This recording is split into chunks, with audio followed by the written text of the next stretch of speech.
సంపద, ఐశ్వర్యానికి ప్రతీక అయిన మహాలక్ష్మీదేవి భక్తుల ఇంటికి శుభం తీసుకొచ్చే దివ్య తల్లి. ఈ మహాలక్ష్మి అవతారం ఓ గొప్ప ఘటనతో ప్రారంభమవుతుంది. ఒకప్పుడు దేవతలు తమ శక్తిని కోల్పోయారు. అసురులు బలంగా మారారు. దేవతలు మహావిష్ణువును ఆశ్రయించారు. మాకు రక్షణ మార్గం చూపించండి అని ప్రార్థించారు.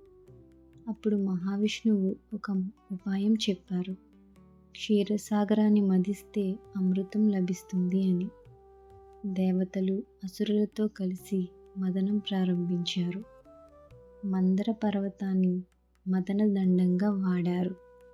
వాసుకుని తాడుగా ఉపయోగించారు. మదనం కొనసాగింది. మొదట ఘోర విషం వెలసింది.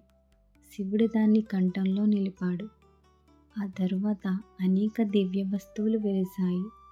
కామధేనువు, కౌస్తుభమణి మరియు ఇతర రత్నాలు వెలిశాయి. చివరగా ఒక దివ్య కాంతి ప్రత్యక్షమైంది. కమలం మీద కూర్చున్న దివి మహాలక్ష్మీదేవి సమస్త లోకాలకు కాంతి ప్రసాదించింది.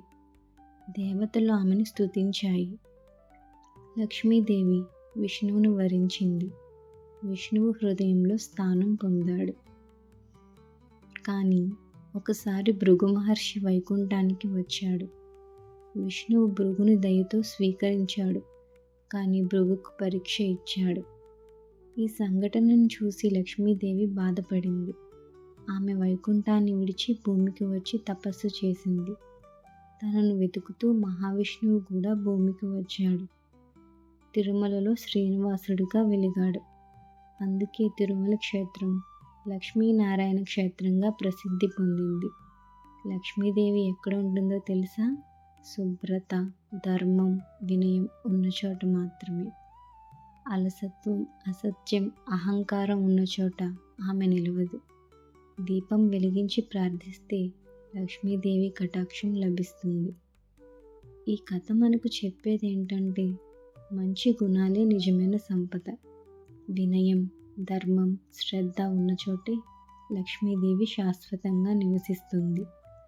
ఇలాంటి భక్తి కథలు వినాలంటే మా ఛానల్ సబ్స్క్రైబ్ చేయండి మరియు బెల్ ఐకాన్ ప్రెస్ చేయండి.